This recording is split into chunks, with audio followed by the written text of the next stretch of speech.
yaitu stereo, membela citra buruk. Gambar yang buruk itu adalah salinan bergerak. Kualitasnya jelek, resolusinya di bawah standar. Saat dipercepat, kualitasnya memburuk. Itu adalah bayangan gambar, pratinjau, gambar bini, ide yang keliru, gambar keliling yang didistribusi secara gratis, diperas melalui koneksi digital yang lambat, dikompresi, direproduksi, dirobek, diremix, serta disalin dan ditempel ke saluran distribusi lain. Citra berkualitas rendah adalah kain lusuh atau sobekan sebuah AVI atau JPEG. Kaum proletar rendahan dalam masyarakat kelas penampilan yang diberi peringkat dan dinilai berdasarkan resolusinya. Citra berkualitas rendah telah diunggah, diunduh, dibagikan, diformat ulang, dan diedit ulang. Ini mengubah kualitas jadi aksesibilitas, nilai pameran jadi nilai kultus, film jadi klip, kontemplasi menjadi gangguan. Citra tersebut dibebaskan dari berangkas bioskop dan arsip dan didorong ke dalam ketidakpastian digital dengan mengorbankan substansinya sendiri. Citra berkualitas rendah cenderung ke arah abstraksi. Ia adalah ide visual dalam proses pembentukannya. Citra buruk tersebut merupakan generasi kelima yang ilegal, gambar asli yang terdistorsi. Silsilahnya meragukan, nama filenya sengaja salah ija.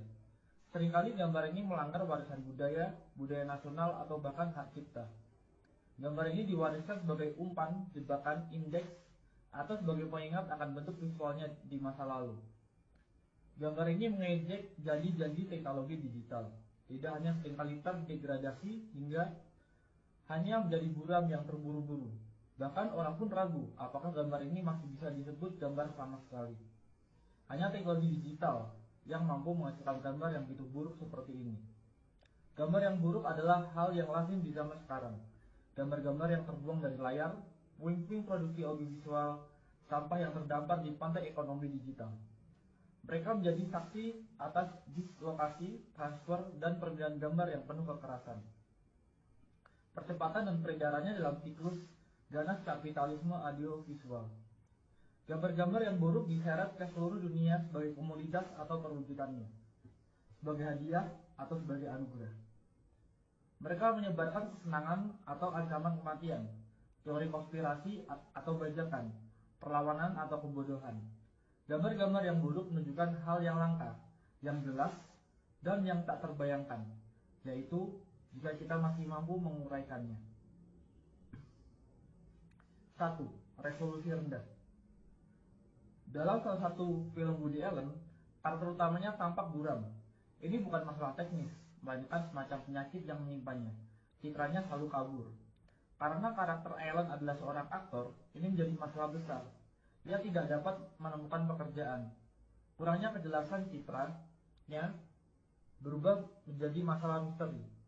Kejernihan diidentifikasi sebagai posisi kelas, posisi yang nyaman dan istimewa. Sementara keburaman menunjukkan nilai seseorang sebagai sebuah citra.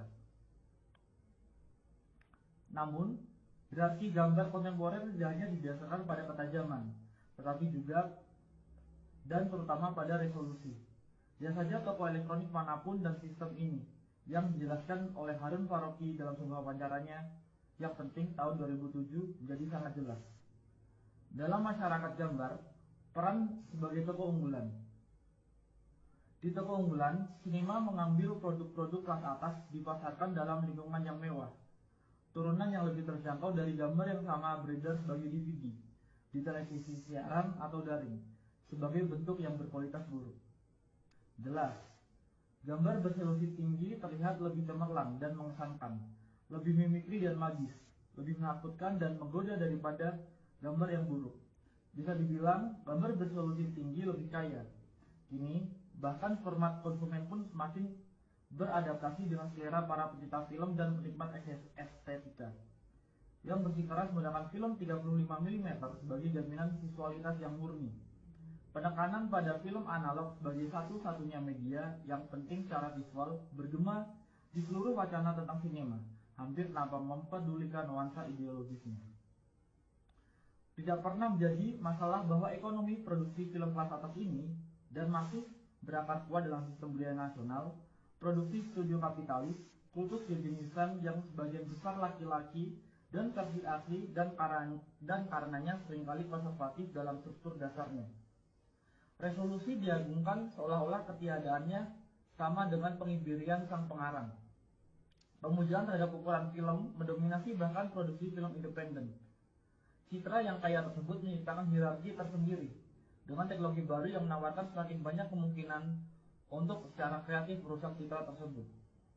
2. Pembangkitan sebagai gambaran yang buruk. Namun, bersikeras pada penggunaan gambar yang kaya juga memiliki konsekuensi yang lebih serius. Seorang pembicara dalam konferensi esai film baru-baru ini menolak untuk menampilkan cuplikan dari karya Humphrey Jennings karena tidak tersedia proyektor film yang memadai. Meskipun pembicara memiliki pemutar DVD dan proyektor video standar, para hadirin dibiarkan membayangkan seperti apa tampilan gambar-gambar tersebut. Dalam kasus ini, ketidakjelasan gambar tersebut disebabkan oleh kurang lebih bersifat sukarela dan berdasarkan premis estetika. Tetapi hal ini menjadi padanan yang jauh lebih umum berdasarkan konsekuensi kebijakan neoliberal. 20 atau bahkan 30 tahun yang lalu, restrukturasi neoliberal, produksi media mulai perlahan-lahan mengaburkan citra non-komersial, hingga pada titik di mana sinema eksperimental dan esai hampir tidak terlihat. Karena jadi sangat mahal, biaya untuk terus memutar karya-karya ini di bioskop sangat mahal, sehingga dianggap terlalu marginal untuk ditayangkan di televisi. Dengan demikian, karya-karya tersebut perlahan menghilang bukan hanya dari bioskop, tetapi juga dari ruang publik. Esai video dan film eksperimental sebagian besar tetap tidak terlihat kecuali beberapa pemutaran langka di museum film metropolitan atau klub film yang diproyeksikan dalam resolusi aslinya sebelum menghilang lagi ke dalam kegelapan arsip. Perkembangan ini tentu saja terkait dengan radikalisasi neoliberal dari konsep budaya sebagai komoditas, komersialisasi sinema, penyebarannya ke bioskop multiplex, dan marginalisasi pembuat film independen. Hal ini juga terkait dengan restrukturasi industri media global dan pembentukan monopoli alat audiovisual di negara atau wilayah tertentu.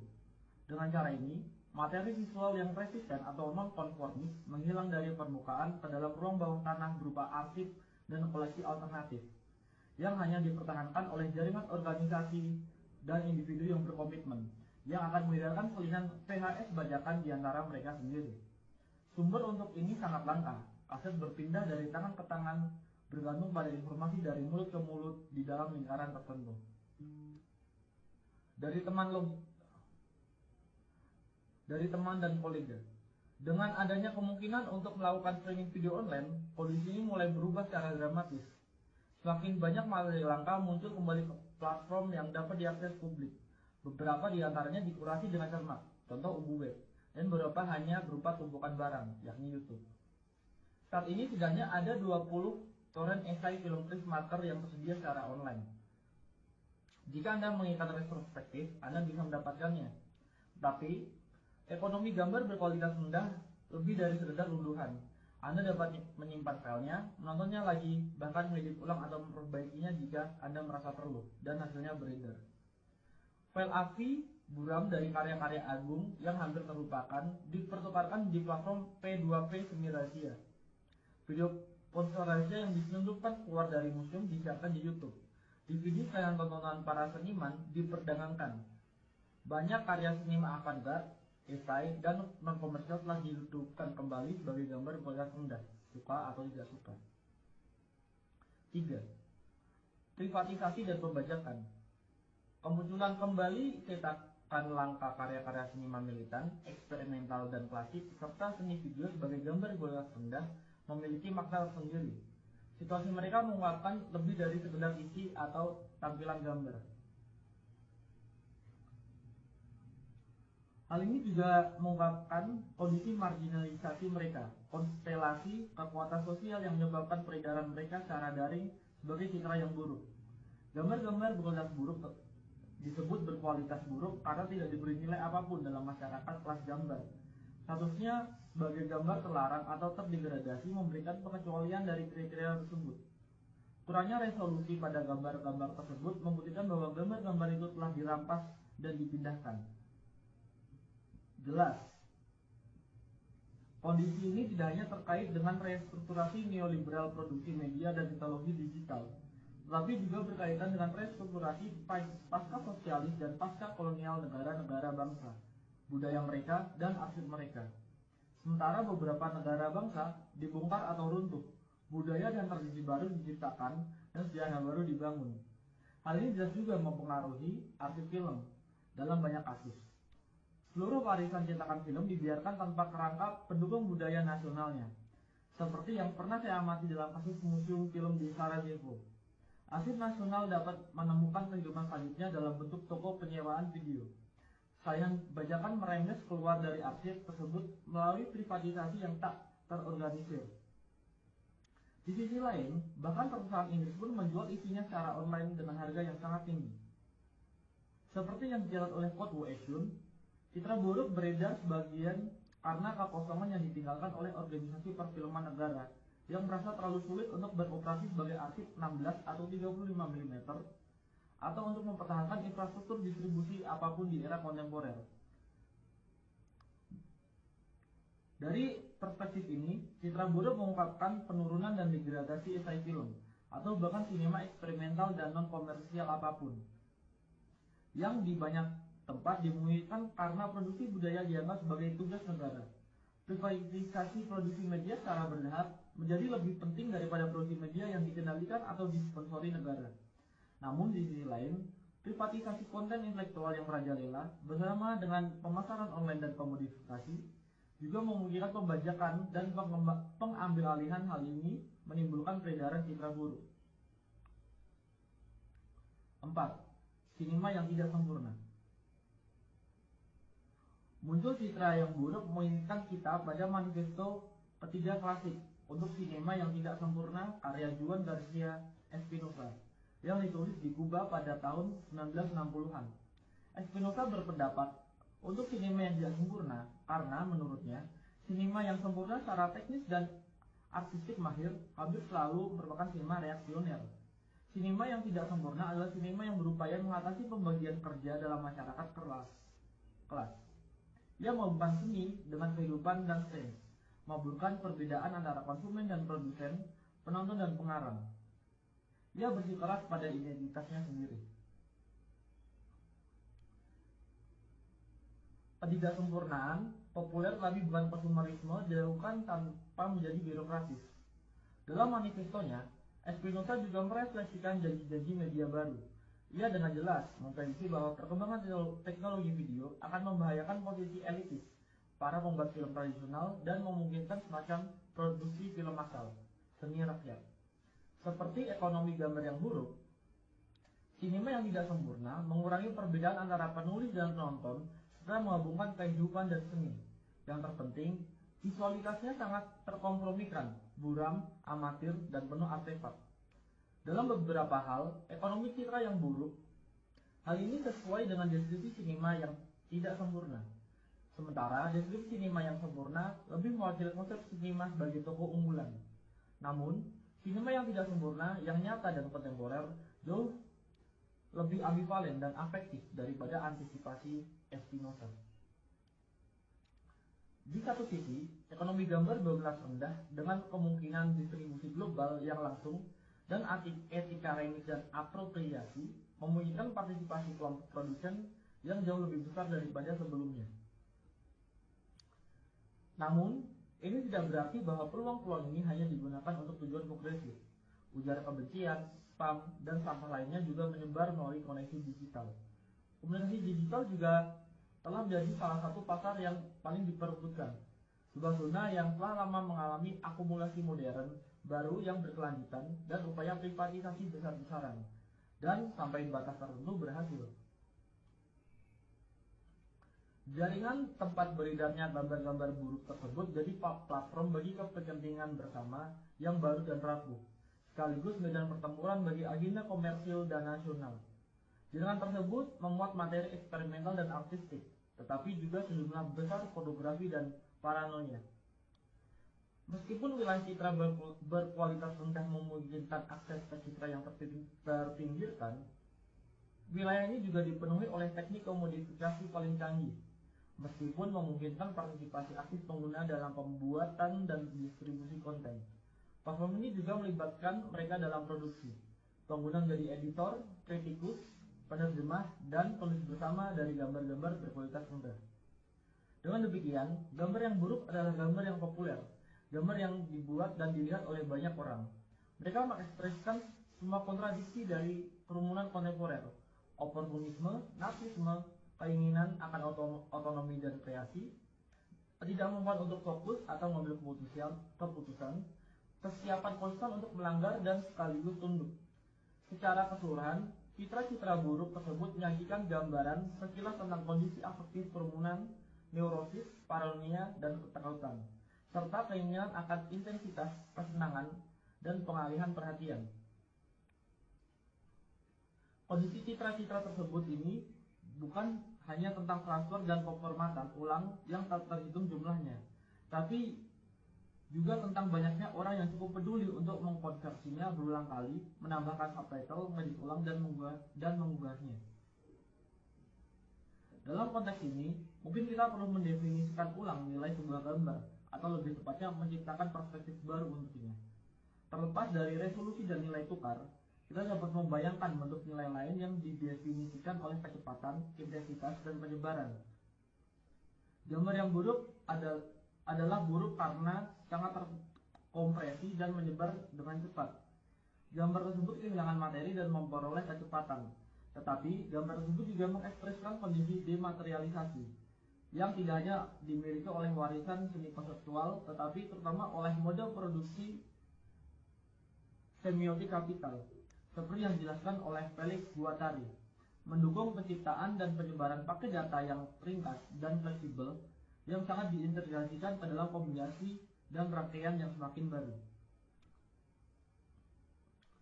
Penyederhanaan konten visual ini, konsep yang sedang terbentuk dari gambar, menempatkan dalam suatu perubahan informasi umum dalam ekonomi pengetahuan yang berbagai gambar dan keterangannya keluar dari konteks ke dalam pusaran deteritorialisasi kapitalis permanen. Sejarah seni konseptual menggambarkan hal ini dematerialisasi objek seni, pertama-tama sebagai gerakan perlawanan terhadap nilai fetishisme visibilitas. Namun kemudian, objek seni yang telah didematerialisasi ternyata sangat cocok dengan semiotisasi kapital, dan dengan demikian, dengan arti tertentu, pergeseran konseptual citra buruk. Dalam kapitalisme, citra buruk juga mengalami ketegangan serupa. Di satu sisi, ia beroperasi melawan nilai fetishisme resolusi tinggi. Di sisi lain, justru nilai mengapa ia akhirnya terintegrasi sempurna ke dalam kapitalisme informasi yang berkembang pesat pada rentang perhatian yang terkompresi, pada kesan daripada impresi, pada estetikas daripada kontemplasi, pada pratinjau daripada pemutaran. 5. Kawan, bagaimana ikatan visual Anda hari ini? Namun, secara bersamaan, terjadi pembalikan paradoks. Peredaran gambar-gambar berkualitas rendah menciptakan sebuah sirkuit yang memenuhi ambisi awal sinema militan dan beberapa esai dan eksperimental untuk menciptakan ekonomi gambar alternatif, sebuah sinema yang tidak sempurna yang ada di dalam maupun di luar dan di bawah arus media komersial. Di era berbagi file, bahkan konten yang terpinggirkan pun beredar kembali dan menghubungkan kembali audiens yang tersebar di seluruh dunia. Citra buruk tersebut dengan demikian membangun anonimitas, jaringan global menciptakan sejarah bersama. Ia membangun aliansi saat penyebar, memicu menerjemahkan atau salah tafsir, dan menciptakan publik serta debat baru. Dengan kehilangan substansi visualnya, ia mendapatkan kembali sebagai kekuatan politiknya dan menciptakan aura baru di sekitarnya. Aura ini tidak lagi didasarkan pada kekekalan asli, tetapi pada sifat sementara salinannya. Ia tidak lagi berlaku ke dalam ruang publik klasik yang dimediasi dan didukung oleh kerangka negara bangsa atau korporasi, tetapi mengambang di permukaan kumpulan data yang sementara dan meragukan. Dengan terlepas dari kasanah perfilman konvensional, karya ini terdorong ke layar-layar baru dan sementara yang dirangkai oleh keinginan para penonton yang tersebar. Oleh karena itu, peredaran gambar-gambar yang buruk menciptakan ikatan visual. Demikian juga Vertov pernah menyebutnya. Ikatan visual ini menurut Vertov dimaksudkan untuk menghubungkan para pekerja di seluruh dunia satu sama lain. Ia membayangkan semacam bahasa adamik visual komunis yang tidak hanya dapat memberi informasi atau menghibur, tapi juga terorganisir para penontonnya. Dalam arti tertentu, mimpinya telah menjadi kenyataan, meskipun sebagian besar di bawah kekuasaan kapitalisme informasi global yang audiensnya terhubung hampir secara fisik melalui kegembiraan bersama keselarasan afektif dan kecemasan. Namun, ada juga peredaran dan produksi gambar berkualitas rendah yang dihasilkan oleh kamera ponsel, komputer rumahan, dan bentuk distribusi yang tidak konvensional. Koleksi optiknya, penyusunan kolektif sebagai file atau sirkuit distribusi akan rumput, mengungkapkan hubungan yang tidak menentu dan kebetulan antara para produsen dimanapun yang secara bersamaan membentuk audiens yang tersebar. Peredaran gambar-gambar berkualitas buruk memicu baik jalur perakitan media kapitalis maupun ekonomi audiovisual alternatif. Selain banyak kebingungan dan penyeranan, hal ini juga berpotensi menciptakan gerakan pemikiran dan pengaruh yang mengganggu. Peredaran gambar berkualitas rendah dengan demikian memulai babak lain dalam dianologi histori sirkuit informasi nonkonformis, ikatan visual versus, pedagogi pekerja internasionalis yang dijelaskan oleh Peter Weiss dalam The Aesthetic of Resistance, sirkuit sinema ketiga, dan trikontinentalisme, pembuatan film dan pemikirnya yang tidak berpihak. Gambar berkualitas rendah, betapapun ambivalennya statusnya, dengan demikian mengambil tempat dalam dianologi pamflet yang disalin karbon, film agitprop kereta api, majalah video bawah tanah, dan materi nonkonformis lainnya, yang secara estetika sering menggunakan materi berkualitas rendah. Selain itu, hal ini juga mengaktualisasikan kembali banyak gagasan historis yang terkait dengan sirkuit-sirkuit ini, antara lain gagasan Veslos tentang ikatan visual. Bayangkan seseorang di masa lalu dengan baret bertanya kepada Anda, "Kawan, apa ikatan visual Anda hari ini?" Anda mungkin menjawab, "Ini adalah tautan ke masa kini." 6. Sekarang.